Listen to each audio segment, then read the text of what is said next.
Hello children, welcome to my class.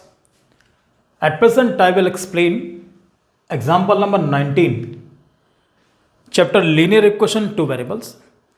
Example number 19 is given. A boat goes 30 kilometers upstream and 44 kilometers downstream in 10 hours. In 13 hours, it can go 40 kilometers upstream and 55 kilometers downstream. Determine the speed of the stream and that of the boat in still water. यहाँ पर सब लोग ध्यान रख के चलना कि we to find the speed of the boat and speed of the current या स्पीड ऑफ द वाटर या स्पीड ऑफ द स्ट्रीम, ये सब लोग ध्यान रख के चलना. तो सबसे पहले स्टार्टिंग करेंगे हम लोग कि late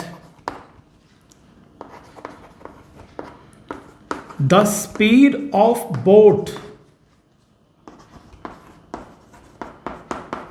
in still water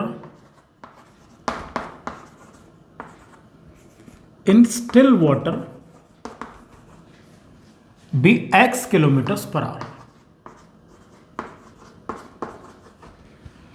still water is mandatory. Still water word लिखना आपके लिए बहुत जरूरी है. And the speed of current कर दो या स्ट्रीम कर दो. Speed of the stream be y kilometers per hour, यानी कि पानी का बहाव that is given y kilometers per hour. अब यहां इस ब्लॉक के अंदर देखो मैं इसे कैसे एडजस्ट करता हूं, सब लोग ध्यान रख के चलना. सबसे पहले यहां लिख के चलेंगे हम स्पीड, यहां लिख के चलेंगे आप टाइम, और यहां लिख के चलेंगे distance. Speed, time and distance. और यहां जो दो कॉलम बनेंगे सब बहुत ध्यान से देख के चलना. स्टार्टिंग में हालांकि मैं अपस्ट्रीम दिया हुआ है लेकिन मोस्टली डाउन स्ट्रीम लेके चलते हैं. लेकिन वट एवर इज गिवन, अगर अपस्ट्रीम लिखा है तो पहले अपस्ट्रीम लिख के चलेंगे.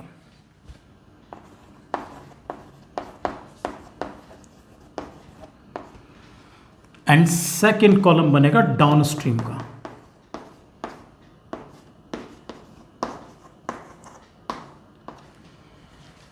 Everybody knows and I told in the beginning and I told in the previous video also, आपको पहली वीडियो में बता चुका हूं कि if the boat goes upstream, upstream जाएगी. अपस्ट्रीम मीन्स कि the boat is going against the flow of water, पानी के बहाव के अगेंस्ट चल रही है, तो नेचुरली बोट की स्पीड कम हो जाएगी.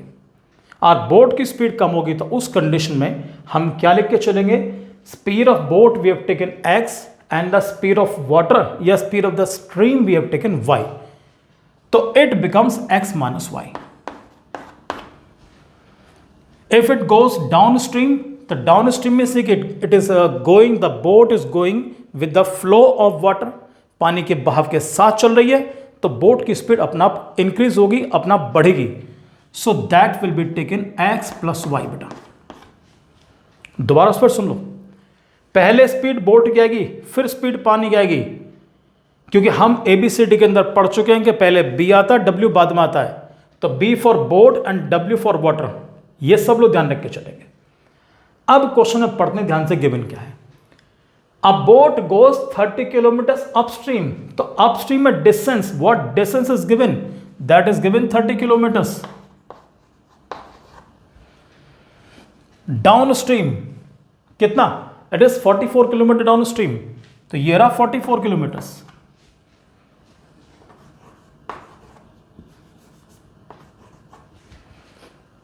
टाइम इज गिवन 10 आवर्स, लेकिन यहां पर ध्यान रख के चलना 10 मत लिख देना. कुछ बच्चे क्या करते हैं कि 5 लिख देते हैं कि सर आधा आधा कर लेते हैं कि 5 यहां पर 5 यहां पर. जी नहीं, क्वेश्चन की लैंग्वेज में साफ लिखा है, a boat goes 30 kilometers upstream and 44 kilometer downstream in 10 hours. उसे टोटल 10 घंटे लगते हैं 30 किलोमीटर अपस्ट्रीम जाने में और 44 किलोमीटर डाउनस्ट्रीम जाने में. तो time is equal to, everybody knows कि time is equal to distance upon speed. Distance given 30, speed given x minus y, और here it is for downstream same चीज distance upon speed, distance 44, speed x plus Y,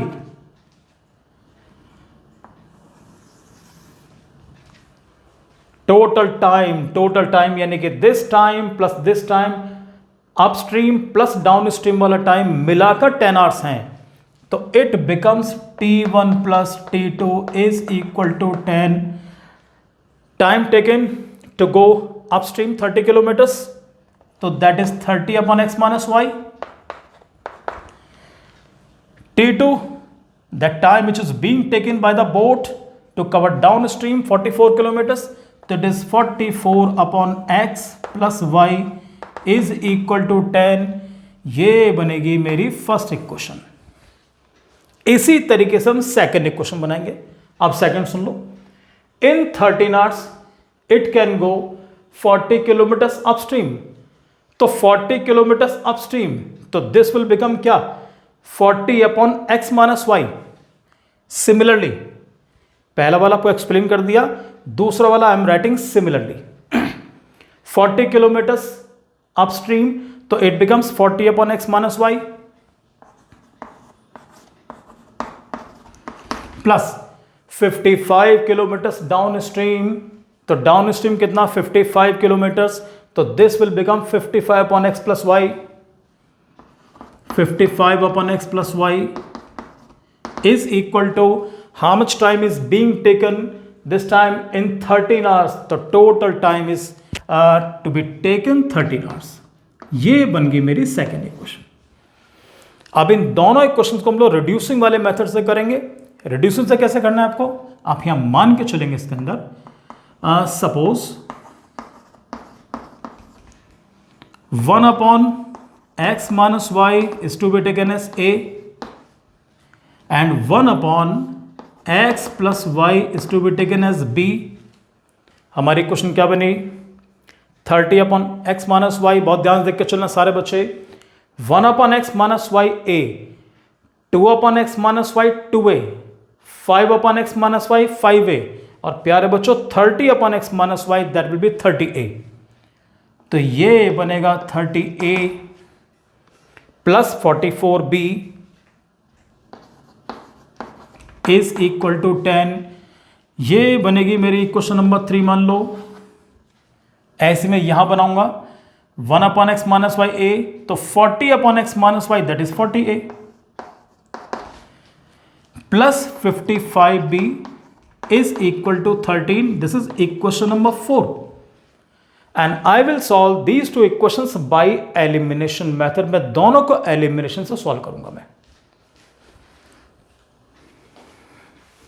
ध्यान देना बेटा, elimination से आप solve करेंगे तो डिसाइड कर लो किस अल्फाबेट को एलिमिनेट करना चाहते हो. ए को एलिमिनेट करना आसान रहेगा, पर यहां पर एक चीज का ध्यान रखकर चलना सब लोग. हम लोग क्या करते हैं नॉर्मली क्या एलिमिनेशन के लिए दोनों को सेम करते हैं. कुछ लोग क्या करते हैं कि 40 की मल्टीप्लाई ऊपर कर दी, 30 की मल्टीप्लाई नीचे कर दी. ऐसा हम बिल्कुल नहीं करना.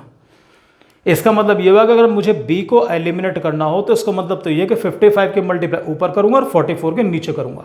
सब मामला खराब हो जाएगा. सिंपल क्या करेंगे, you should take the LCM of 30 and 40. 30 और 40 का एलसीएम लो. जैसे 30 और 40 का एलसीएम लेकर चलेंगे तो आई am writing here LCM of 30 and 40 means the least common multiple, that is 120. तो 30 के टेबल में 120 कब आएगा, 34 जा 120, तो इसमें करूंगा मैं 4 से मल्टीप्लिकेशन. 40 के टेबल में 120 कब आएगा, 43 आर 120, तो इसमें करेंगे 3 से multiplication. So multiply equation 3 by 4 and equation 4 by 3. हम इस तरीके से मल्टीप्लाई करेंगे, बहुत ध्यान देकर चलना. 4 से मल्टीप्लाई करना है तो 30 into 4 it's 120a plus 44 into 3 simple multiplication करेंगे तो 30 into 4 44 into 4 that is 176 b is equal to 10 into 4 it's 40। यहां पर 3 से मल्टीप्लाई करना है। My dear children 120a 55 into 3 it's 165 and 13 into 3 it should be taken 39। अब जब दोनों को एलिमिनेट करेंगे हम लोग तो प्लस 120 एलिमिनेट नहीं होंगे, हम साइन चेंज करेंगे। यहां पर आएगा माइनस साइन, इस प्लस का माइनस कर दो, इस प्लस का माइनस कर दो, cancel out. What is 176 minus 165? It should be taken 11b। 40 minus 39, this to be taken as 1. So I am getting the value of b as 1 upon 11. इस b की value को चाहे थर्ड में put करो चाहे fourth में put करो, you will get the value of a। तो मैं थर्ड पुट करता हूं उसमें। तो put b is equal to 1 upon 11 in equation 3। जब पुट करेंगे ध्यान दो सारे बच्चे, this is 30a plus 44b is equal to 10। पहले इक्वेशन लिखना, उसके बाद वैल्यू पुट करेंगे आप। हम डायरेक्ट वैल्यूज बिल्कुल पुट नहीं करेंगे। तो 30a plus 44, do you know what is the value of b? The value of b is 1 upon 11 is equal to 10। 11 से 44 कैंसिल, क्या बचा 4। इसको मिटा लेते हैं, अब इसके में रिक्वायरमेंट फिलहाल नहीं है। मैं इसका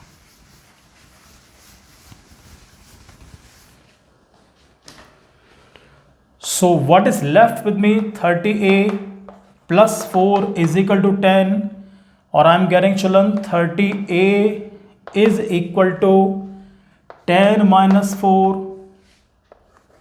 30a इज इक्वल टू क्या मिला 6 और a इज इक्वल टू मुझे मिलेगा 6 upon 30।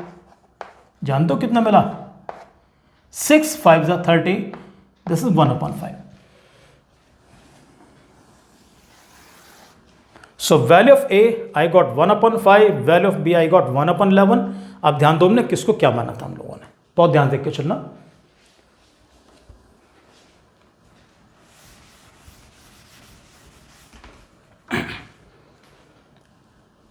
1 upon x minus y is equal to a। 1 upon x minus y is equal to, do you know what is the value of a? The value of a is 1 upon 5. It's 1 upon 5. Cross multiplication. x minus y is equal to 5। Equation number 1 2 पहले बना चुके थे हम लोग, 3 4 ये बन गई थी, ये बनेगी मेरी इक्वेशन नंबर 5। इसी तरीके से आप लेकर चलेंगे second, the value of b is 1 upon 11 और b हमने किसको माना है 1 अपॉन x प्लस वाई को। तो since 1 upon x plus y is equal to b, 1 upon x plus y is equal to the value of b is 1 upon 11। Cross multiplication x plus y is equal to I am getting 11। ये मिली मुझे equation number 6। उसके बाद equation number 5, this is my equation number 5 and this is equation number 6। दोनों को elimination method से solve करेंगे। जब सॉल्व करेंगे दोनों को, आपको आंसर बहुत आराम से मिलेगा। x minus y is equal to 5 और x plus y is equal to it is 11। Solve करने के लिए simple elimination method, minus y plus y cancel. What is x plus x? This is 2x। 11 plus 5 16। तो x is equal to मिला 16 upon 2, कितना हो गया 8। और जैसे आपको x की वैल्यू मिल गई 8, तो x की वैल्यू पुट कर दो किसी भी क्वेश्चन में, आइदर इन 5 और इन 6, तो आपको आराम से मिलेगा। तो मैं छठी क्वेश्चन के अंदर पुट करता हूं उसकी वैल्यू में। Since x plus y is equal to what is given, it's 11।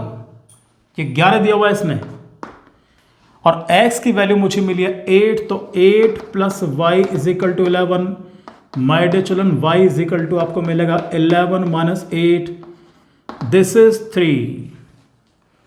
और लास्ट में एक चीज ध्यान रख के चलना सारे बच्चे, after completing this question you will write the result in the last. अगर आपने रिजल्ट मेंशन नहीं करा तो टीचर्स आधा नंबर काट लेते हैं। रिजल्ट कैसे लिख के चलेंगे? Therefore the required speed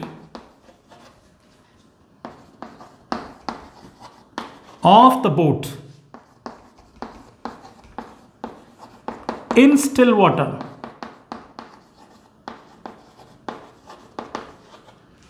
is equal to कितना?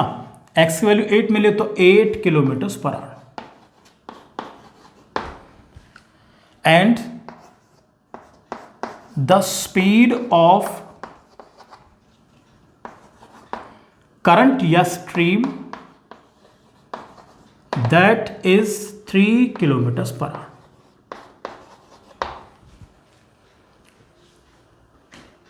Thank you very much.